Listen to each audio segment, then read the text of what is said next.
Hi everyone! Welcome to the Empath Arc. It's another love reading, timeless and general. Take what resonates lang po. Maybe some part of the reading maka-resonate kayo, some part of it hindi.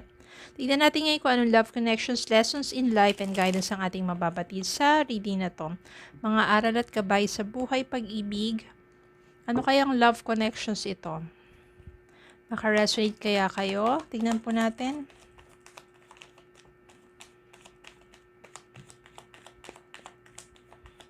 Spirit guys, send me more messages. Love connections, lessons in life and guidance ang nais yung ipapatid sa amin. Mga aral at gabay sa buhay, pag-ibig. Give me more messages.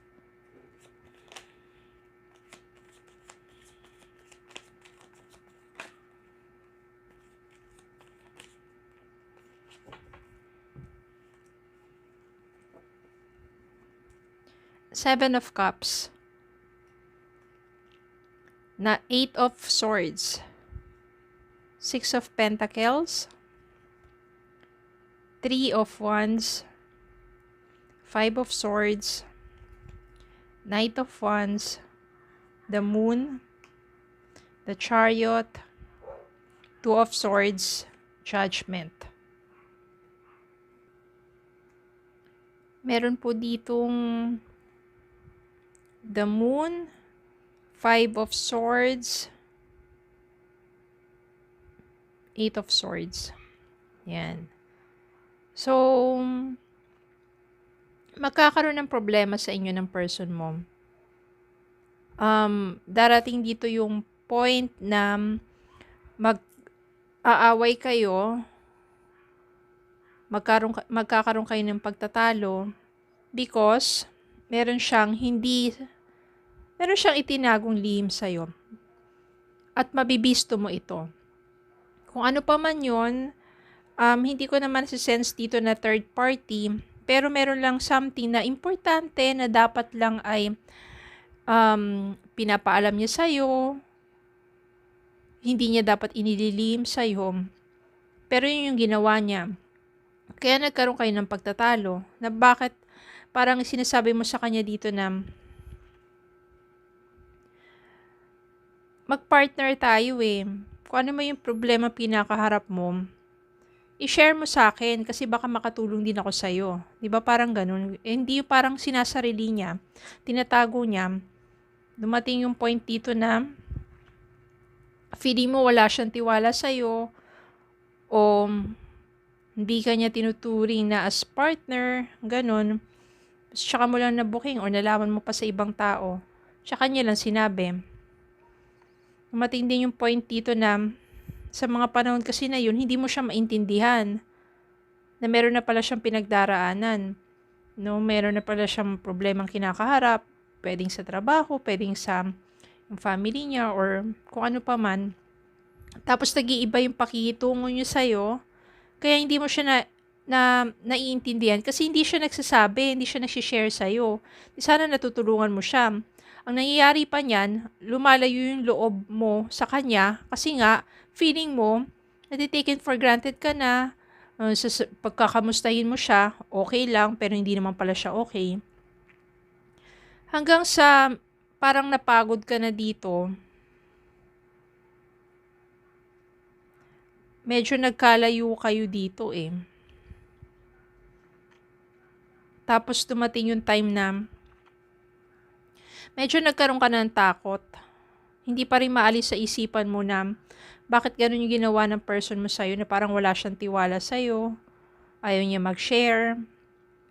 Yung parang ano pa yung worth ng pagiging mag-partner ninyo, di ba?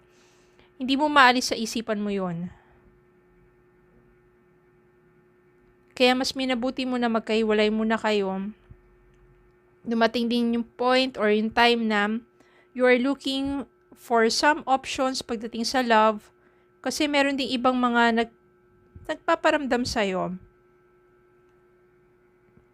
Na yung mga time na magkalayo kayo or sabihin natin nag-break kayo,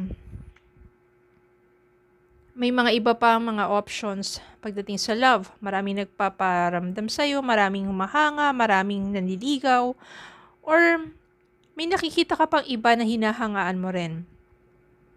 Pero ang maganda kasi dito, yung person mo, judgment, matatauhan yan eh.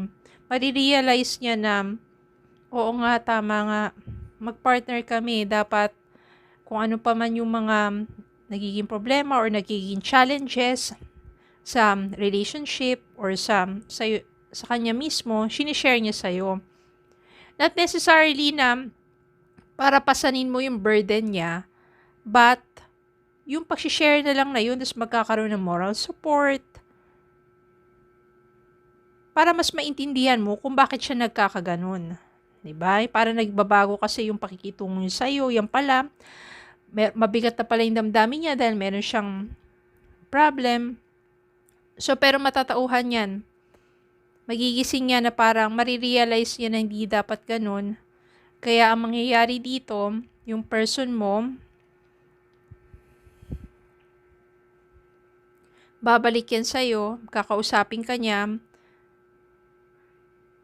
This time, mas magiging open na siya sa'yo. Faithful naman yung partner mo eh.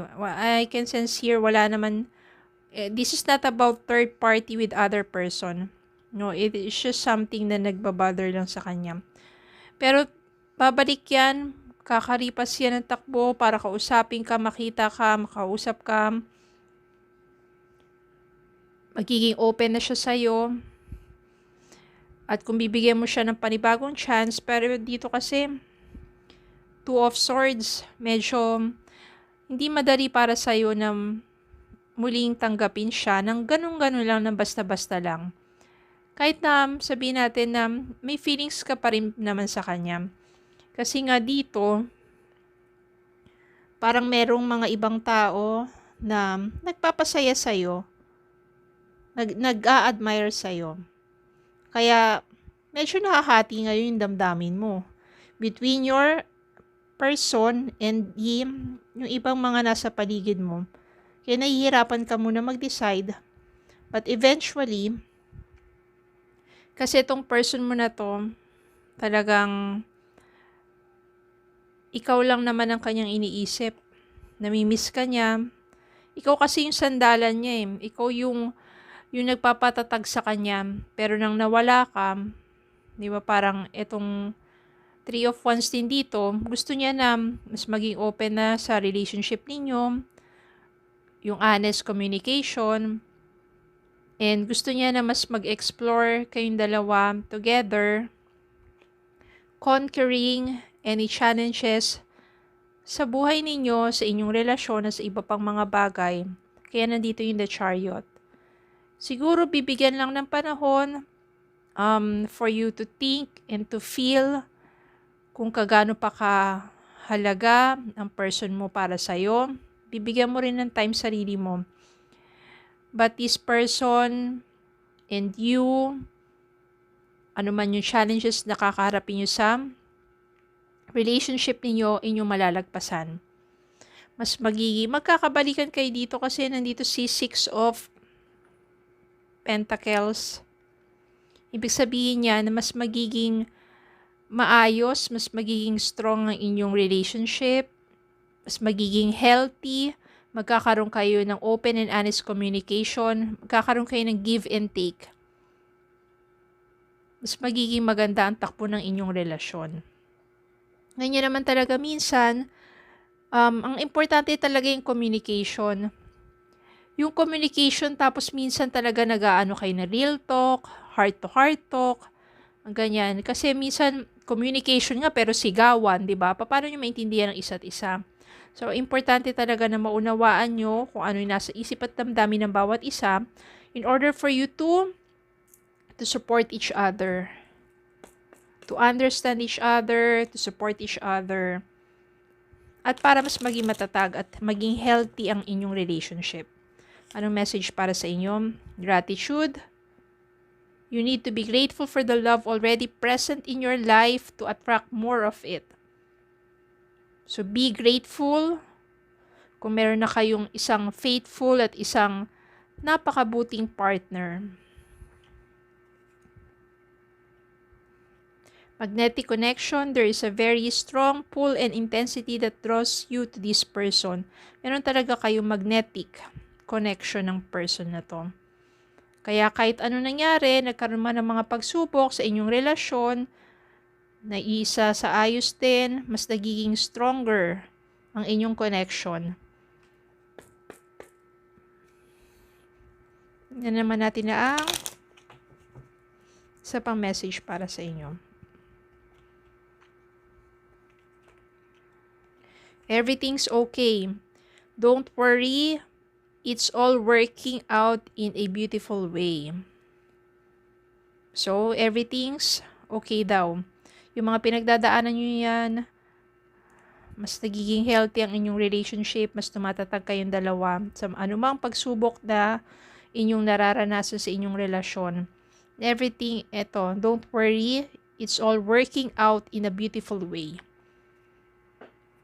Okay, so yun lang po. Maraming salamat po for watching. Please don't forget to like, share, comment, subscribe, follow me on Facebook and TikTok. Have a good day po and God bless.